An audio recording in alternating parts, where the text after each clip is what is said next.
Everyone, আসসালামু আলাইকুম সবাইকে। আজকে ভিডিওটা হচ্ছে একটু অন্যরকম। যেমন আপনারা সোশ্যাল মিডিয়ায় দেখছেন যে সাকিবুল হাসানের সাথে আমার একটা দুইটা পোস্ট দেখছেন। তো আপনারা বিভিন্ন জায়গায় কমেন্ট করতেছেন, দেন ইনবক্সে নক করতেছেন যে মূলত সাকিবুল হাসানের সাথে আমার দেখাটা কোথায় হয়েছিল। আসলে সাকিবুল হাসানের সাথে আমার দেখা হয়েছে, একবারই দেখা হয়েছে ওনার সাথে। অন্যান্য প্লেয়ার সাথে আমার বহুবার দেখা হয়েছে, কিন্তু সাকিবুল হাসানের সাথে আমার একবারই দেখা হয়েছে। ওনার সাথে আমার দেখা হয় লাস্টে বিপিএলে উনি তখন 2023-এ মেবি রংপুর রাইডার্সের হয়ে খেলছিল।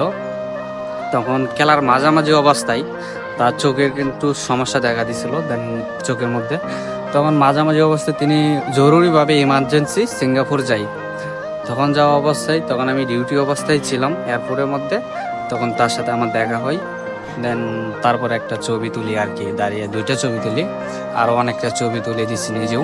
যেমন অনেক সংস্থার লোক ছিল, পুলিশ ছিল, এরপরে ডিজিএফআই ছিল, এরপরে এনএসআই ছিল, বিভিন্ন সংস্থার লোক ছিল সাথে।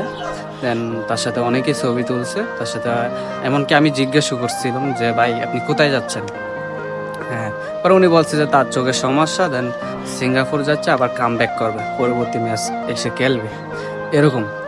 আসলে সাকিবুল হাসান আমাদের দেশের একটা রত্ন বললেই চলে, মানে অলরাউন্ডার। হ্যাঁ, বাংলাদেশে আগামী প্রজন্মে মনে হয় না যে সাকিবুল হাসানের স্থানটা নিতে পারবে কেউ। হ্যাঁ, আর সাকিব মানে সাকিবই, হ্যাঁ, দ্বিতীয়ত কোনো সাকিব আসবে না।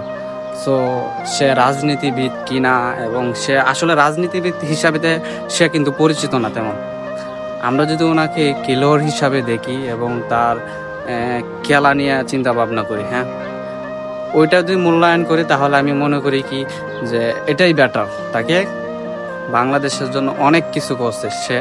বাংলাদেশের নামটা মূলত সে ভিন্ন দেশে তাকে চিনে। হ্যাঁ, বাংলাদেশকে চিনে মানে তাকে চিনে।